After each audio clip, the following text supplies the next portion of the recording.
এবার পাকিস্তানের কাছ থেকে বিপুল পরিমাণ গোলাবারুদ অর্ডার করল বাংলাদেশ আর্মি। অর্ডার অনুযায়ী 40,000 artillery shell, 2,000 tank round, 2,900 anti tank rocket এবং 40 টন RDX সরবরাহ করবে পাকিস্তান। আর এসব দেখে চোখ কপালে উঠছে ভারতীয়দের। সাম্প্রতিক সময়ে দেশের আভ্যন্তরীণ রাজনৈতিক অস্থিরতার প্রেক্ষাপটে প্রতিরক্ষা শক্তি বাড়াতে এ উদ্যোগ নিয়েছে বাংলাদেশ।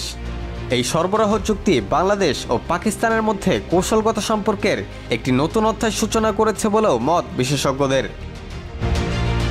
বিশেষজ্ঞরা বলছেন, বাংলাদেশ পাকিস্তান সম্পর্ক এখন নতুন উচ্চতায় গিয়ে ঠেকবে, যা দক্ষিণ এশিয়ার ভূরাজনীতিতে গুরুত্বপূর্ণ প্রভাব ফেলবে।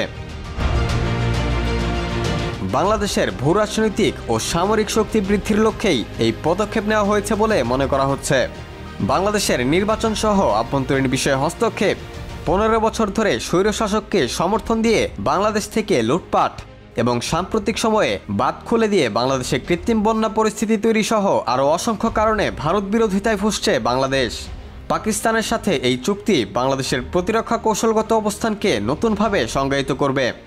ভবিষ্যতে বাংলাদেশ পাকিস্তানের মধ্যে একটি মিলিটারি ট্রিটি সাইন করারও সম্ভাবনা রয়েছে বলে মনে করছেন বিশেষজ্ঞরা।